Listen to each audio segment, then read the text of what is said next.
لا حول ولا قوة إلا بالله العلي العظيم.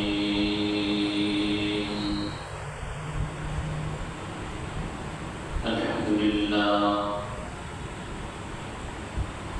لله الذي امتن على عباده بنبيه المرسل صلى الله عليه وسلم وكتابه المنزل،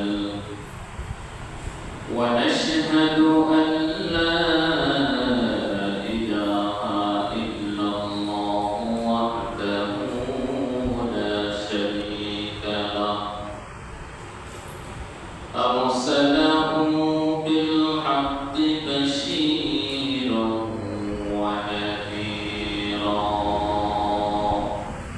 وداعيا إلى الله بإذنه وسراجا وقمرا منيرا. أما بعد فأعوذ بالله من الشيطان الرجيم. بسم الله الرحمن الرحيم. إن الذين قالوا ربنا الله ثم استقاموا تتنزل عليهم الملائكة ألا تخافوا ولا تحزنوا وأبشروا بالجنة التي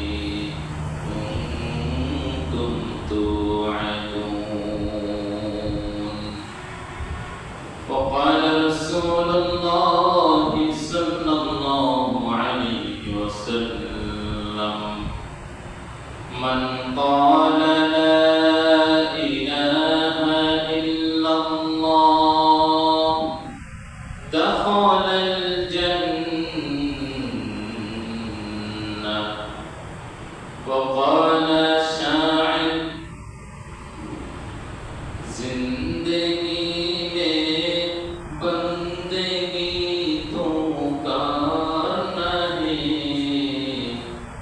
जिंदगी में बंदगी शर्मिंदा है। आए थे हम कुछ न कुछ खरीदने को,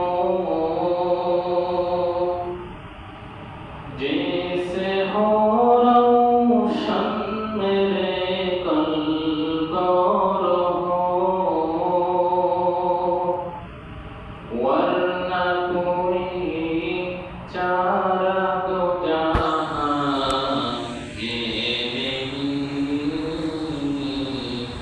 जिंदगी में बंदगी तो करना है, जिंदगी में बंदगी शर्मिंदा है। दुनिया में हो दुनिया का तोरे बेगार न हो,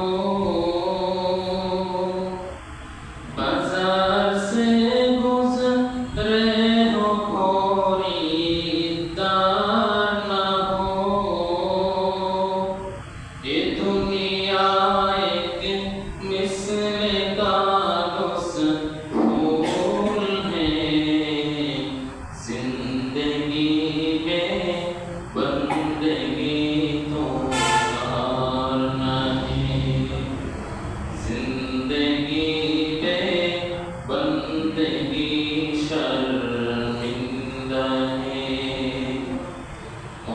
সাথে দুরূদ ইব্রাহিম পাঠ করি। আল্লাহুম্মা সাল্লি আলা মুহাম্মাদিন ওয়া আলা আলি মুহাম্মাদ কামা সাল্লাইতা আলা ইব্রাহিম ওয়া আলা আলি ইব্রাহিম ইন্নাকা হামিদুম মাজিদ। আল্লাহুম্মা বারিক আলা মুহাম্মাদিন ওয়া আলা আলি মুহাম্মাদ কামা বারাকতা আলা ইব্রাহিম ওয়া আলা আলি ইব্রাহিম ইন্নাকা হামিদুম মাজিদ। মহান রব্বে কারীমের দরবারে লাখ কোটি শুকরিয়া আদায় করছি যে মহান রব্বুল আলামিন আপনাকে আমাকে দয়া করে মায়া করে বাছাই করে তার পবিত্র ঘর মসজিদে আসার বসার কিছু কথা বলার কিছু কথা শোনার তৌফিক দান করছেন। সেজন্যই সকলে কালিমাতু শুকরিয়া আদায় করি আলহামদুলিল্লাহ।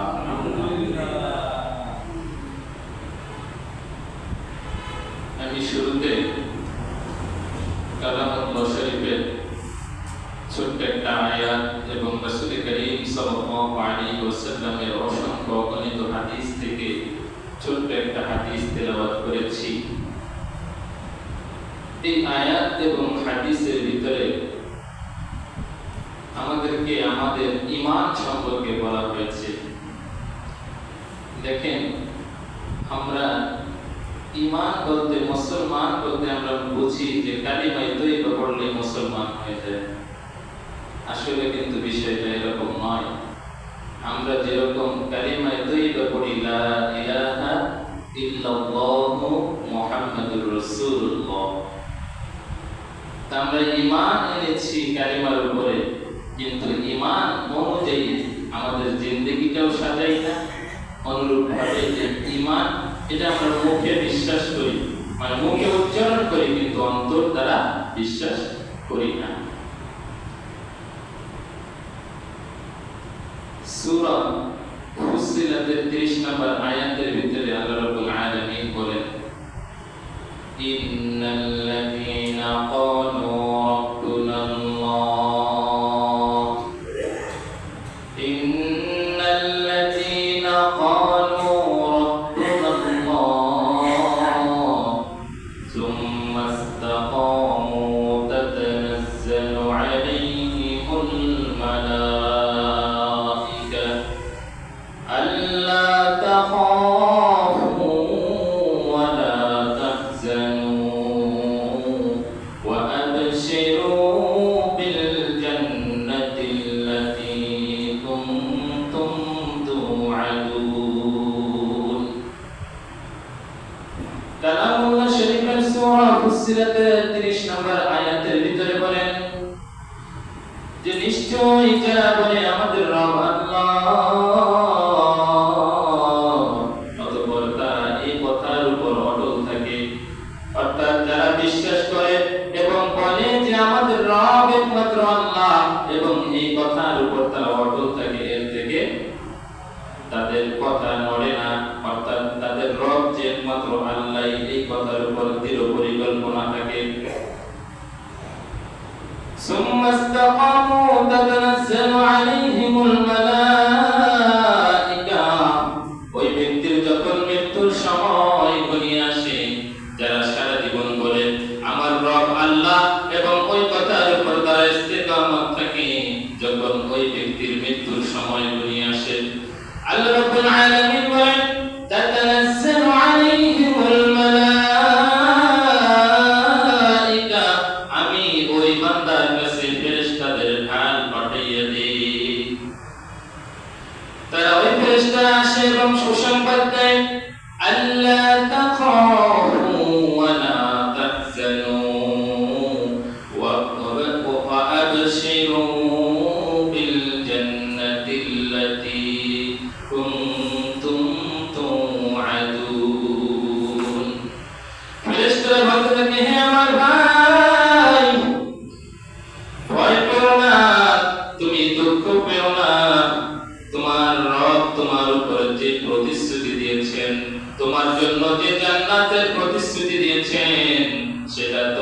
জন্য প্রস্তুত করে রেখেছেন।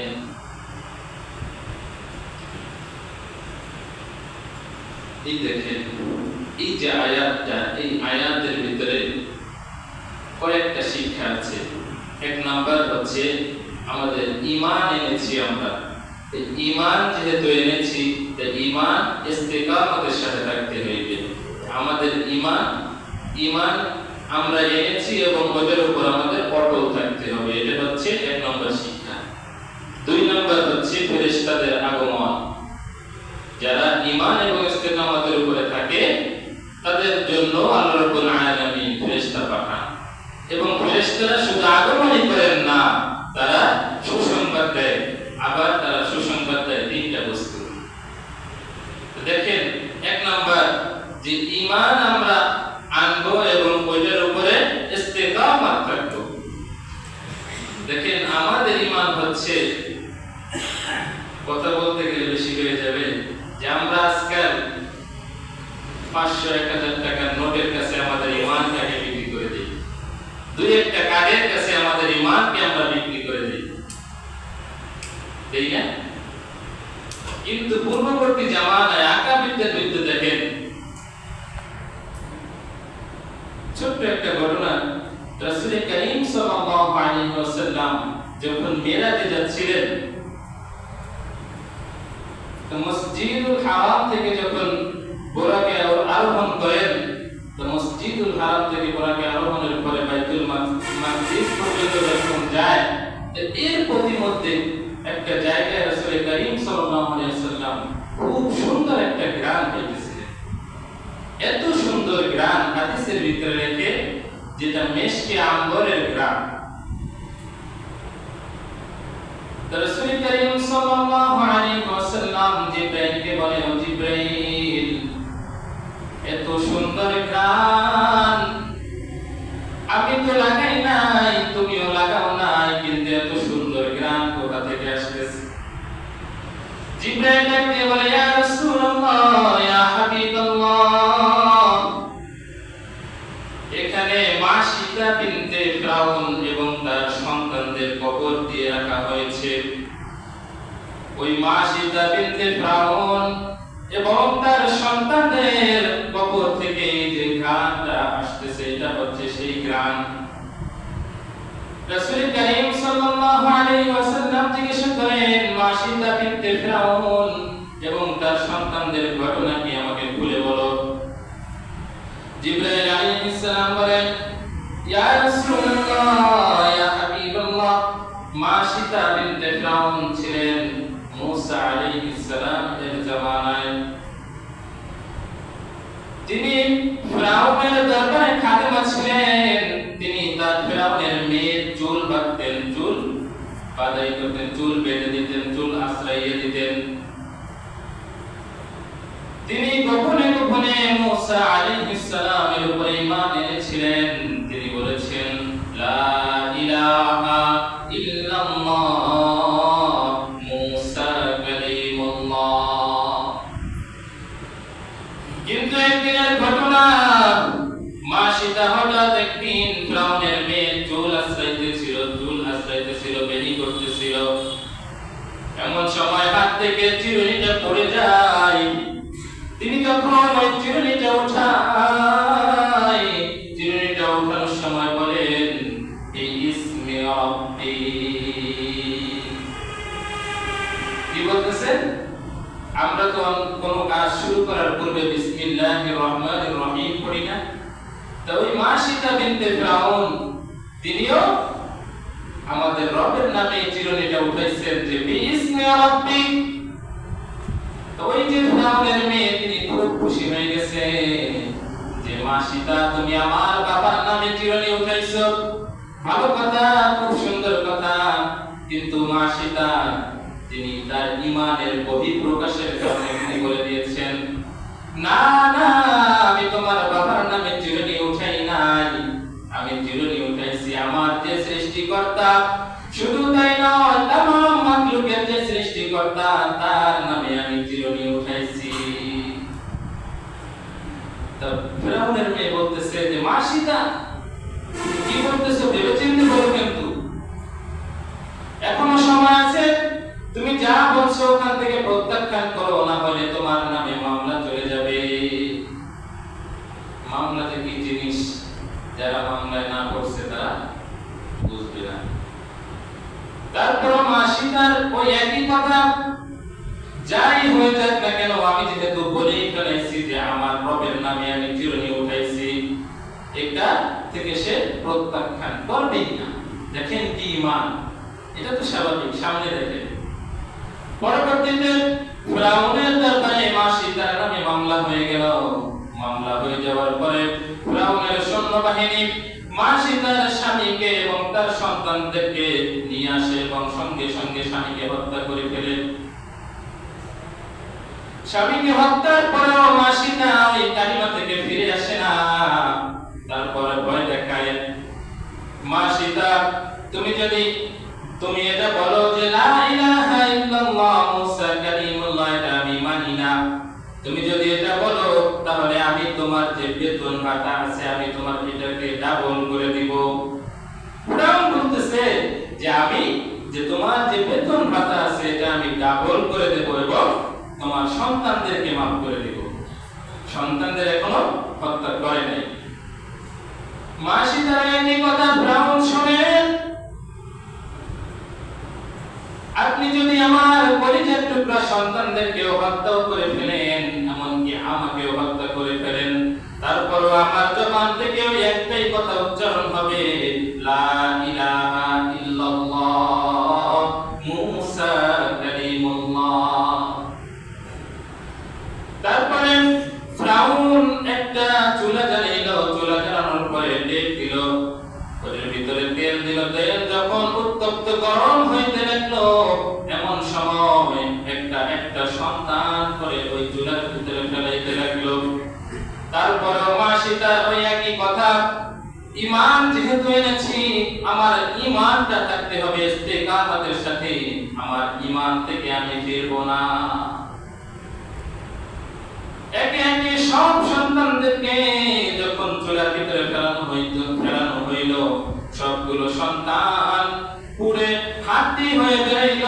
এমন সময় ছোট্ট একটা সন্তান যেটা মাসিদার দুধ পান করত, ওই সন্তানটাকে ধরছে এবং বলতেছে, মাসিদা এখনো সময় আছে, এই যে ছোট নাবালক সন্তান এটা তো কিন্তু আমি চুলার ভিতরে ফেলাই দেব। এমন সময় মাসিদার অন্তরটা কেঁপে উঠল। মায়ের মন তো ছোট নাবালক সন্তান যে এখনো দুধ পান করে, তাকেও যদি ওর ভিতরে ফেলানো হয়, তার অন্তরটা কেঁপে উঠেছে।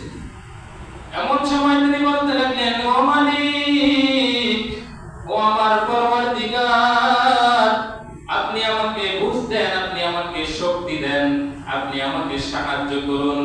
আমার মনে হচ্ছে আমি যেন ঈমান থেকে সরে যাচ্ছি। সঙ্গে সঙ্গে ওই যে ছোট নাবালক সন্তান তার জবান খুলে দিয়েছে আল্লাহ। তিনি বলতেছেন, হে আমার মা, আপনি ভয় পেন না, আপনার কোনো ভয় নাই। এই ফিরাউন যদি আপনাকে তেলের ভিতরে ডুবাইয়াও মারে, সঙ্গে সঙ্গে আল্লাহ রাব্বুল আলামিন আপনাকে আমাকে জান্নাতের ভিতরে একত্রিত করে দিবে। সুবহানাল্লাহ বলতে কষ্ট হয়। এই যে যখন এটা বলতেছিল ফিরাউন, মাসিদাকে আবার প্রস্তাব দিয়েছে যে এখনো সময় আছে, যে তুমি ফিরে আসো, তুমি বলো যে লা ইলাহা ইল্লাল্লাহ মুসা কালিমুল্লাহ, এটা আমি মানি না। তিনি বললেন যে না। তারপরে ফিরাউন তাকে বিভিন্ন লোক দেখাইতে লাগলো। তো মাসিদা বলতেছে যে ফিরাউন শুনেন, আপনার কাছে আমার একটাই দাবি। ফিরাউন মনে করতেছে হয়তো এখন সে ঈমান ত্যাগ করবে। মাসিদা বলতেছে, আপনি যে আমার সন্তানদেরকে পুরাইয়া মারছেন, আমাকেও মেরে ফেলাইবেন হয়তো, কিন্তু আপনার কাছে আমার একটাই দাবি, আমার এই সন্তানদের হাড্ডিগুলো এবং আমার হাড্ডিগুলো এক জায়গায় মাটি দিয়ে দাফন করে দিবে। পরক্ষণে রাসূল করিম সাল্লাল্লাহু আলাইহি ওয়াসাল্লাম ওই যে মিরাজে যাচ্ছিলেন, ওই যে সুঘ্রাণ আসতেছিল, ওই সুঘ্রাণটা ছিল ওই কবর থেকে। দেখেন ঈমান, আমরা যদি ঈমান যেহেতু এনেছি, ঈমানের উপরে যদি ইস্তেকামত থাকতে পারি, তাহলে আমার আপনার কবর থেকে এরকম সুঘ্রাণ আসতে পারে না? পারে ইনশাআল্লাহ। এই যে দেখেন কালামুল্লাহ শরীফের ভিতরে বলেছে, এর 2 নম্বর হচ্ছে ফেরেশতাদের আগমন। 1 নম্বর ছিল যে যারা ঈমান এবং ইস্তেকামতের উপরে থাকবে তাদেরকে আল্লাহ তাআলা তাদের কাছে ফেরেশতা পাঠাইবে। ফেরেশতা 2 সময় পাঠায়। দেখেন ফেরেশতারা বান্দার কাছে আসে 2 সময়। এক বর্ণনায় পাওয়া যায় যে মানুষ যখন বিভিন্ন হতাশাগ্রস্ত থাকে, বিভিন্ন বিপদ আপদে পড়ে, অনেক সময় দেখা যায় না একটুর জন্য বেঁচে যায়। মানুষ বলে না যে একটুর জন্য গাড়ির তলে পড়ি নাই, একটুর জন্য ওই ডাবটা গাছের থেকে আমার মাথার উপরে পড়ে নাই। কি জন্য বলে? কেননা তারা ঈমানের উপরে আছে, আল্লাহ রাব্বুল আলামিন তাকে ফেরেশতার মাধ্যমে হেফাজত করেছেন। 2 নম্বর হচ্ছে মানুষের যখন মৃত্যুর সময় ঘনিয়ে আসে, মানুষ পেরেশানিতে থাকে যে হায় আমার এখনো তো আমার সন্তানরা ছোট, আমি যদি মারা যাই আমার এই সন্তানদের কি হবে, আমার স্ত্রীর কি হবে, আমার পরিবার বর্গের কি হবে। তখন ফেরেশতারা এসে তাকে সান্ত্বনা দেয় যে তুমি ভয় পেও না, তোমার পরিবারের দায়িত্ব স্বয়ং আল্লাহ রাব্বুল আলামিন নিজেই নিয়ে নিয়েছেন। তাকে তারপরে সান্ত্বনা দেয় যে তুমি ভয় পেও না, যে মানুষ যখন দেখেন মৃত্যুর সময় ঘনিয়ে আসলে মানুষ পেরেশানির ভিতরে পড়ে যায় যে আমার মৃত্যুর পরে কি হবে, না জানি আমার আমলনামা আমার ডান হাতে দিবে না বাম হাতে দিবে, না জানি ফুল সিরাতের রাস্তা আমি পার হইতে পারবো নাকি আমি ওইখানেই কেটে পড়ে যাব। মানুষ যখন এই সমস্ত টেনশন করতে থাকে, এমন সময় ওই ফেরেশতারা এসে তাকে সান্ত্বনা দেয় যে তুমি ভয় পেও না, তো দুনিয়াতে যেভাবে আমরা তোমার বন্ধু ছিলাম, তোমাকে যেভাবে সাহায্য সহযোগিতা করেছি, কিয়ামত পর্যন্ত আমরা তোমাকে সাহায্য সহযোগিতা করব। তাই ঈমান এবং ইস্তেকামতের সাথে থাকলে কি ফায়দা দেখছেন। এরপরে দেখেন 3 নম্বর, ফেরেশতারা যখন আগমন করে 2টা ঘোষণা দিয়েছে যে 1 নম্বর যে তোমরা ভয় পেও না, তোমার পরিবারের দায়িত্ব আল্লাহ রাব্বুল আলামিন নিজেই নিয়ে নিয়েছে। আর 2 নম্বর হচ্ছে যে তোমাদের সন্তান, তোমরা যেহেতু কবরে যাইবা, কবরেও আমরা তোমাদের সঙ্গে থাকবো, এই কথাও ফেরেশতারা বলেছে। শুধু এটা মুখের কথা না, হাদিসের ভিতরে লেখে যে নাহনু আউলিয়াউকুম ফিল হায়াতিদ দুনিয়া ওয়া ফিল আখিরাহ, আমরা তোমাদের দুনিয়ার ভিতরেও বন্ধু ছিলাম, তোমাদের দুনিয়ার জিন্দেগিতেও বন্ধু ছিলাম, ওয়া ফিল আখিরাহ, এবং আমরা তোমাদের আখিরাতেও তোমাদের বন্ধু থাকব।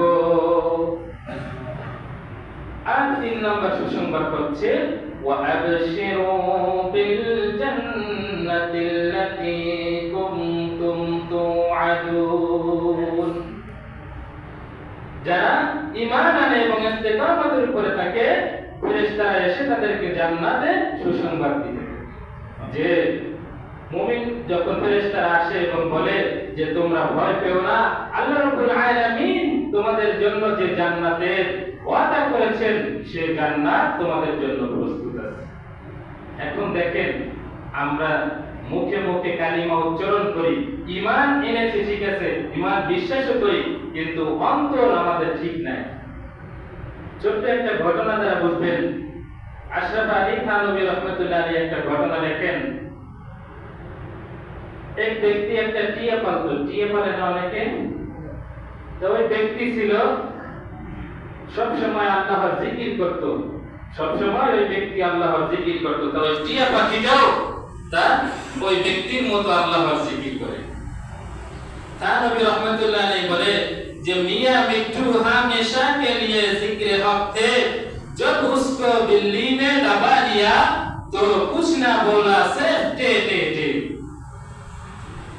এই জায়গায় উর্দু ভাষায় বলছে যে এই যে মিয়াঁ মিট্টু তিনি সব সময় জাকির হক ছিলেন, সব সময় আল্লাহর জিকির করতেন, যখন তাকে বিলাইতে ধরছে অর্থাৎ বিড়ালে পাকড়াও করছে, তখন তার মুখ থেকে আর আল্লাহ আল্লাহ বেরোয় না, রব্বি বেরোয় না, তখন তার মুখ থেকে বেরোয় টে টে টে।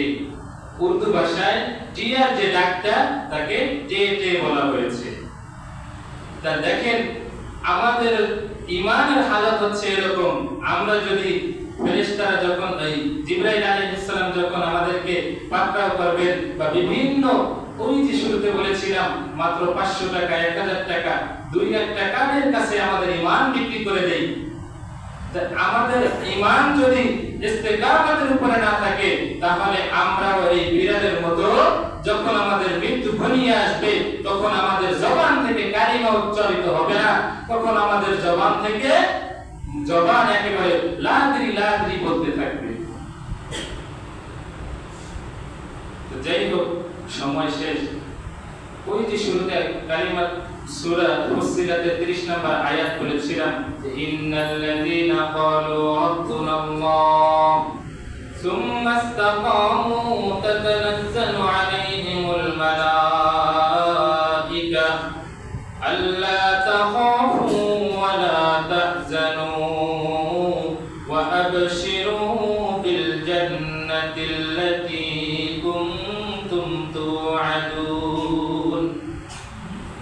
আল্লাহ রাব্বুল আলামিন সূরা ফুসসিলাতের ভিতরে বলেছিলেন যে যারা বলে আমাদের রব আল্লাহ, আর ওই কথার উপরে তারা ইস্তেকামত থাকে, দৃঢ় পরিকল্পনা ভাবে থাকে যে আমাদের রব একমাত্র আল্লাহ, আর এই অনুযায়ী জিন্দেগি পরিচালনা করে, যখন এই বান্দা বিপদে পড়ে, যখন বান্দার মৃত্যুর সময় ঘনিয়ে আসে, ফেরেশতারা এসে তাকে সুসংবাদ দিতে থাকে যে হে আমার ভাই, আপনার ভয় নাই, আপনি টেনশন করেন না, আপনার যে পরিবারের জন্য যে টেনশন করতেছিলেন, আপনার পরিবারের দায়িত্ব স্বয়ং আল্লাহ নিয়েছেন।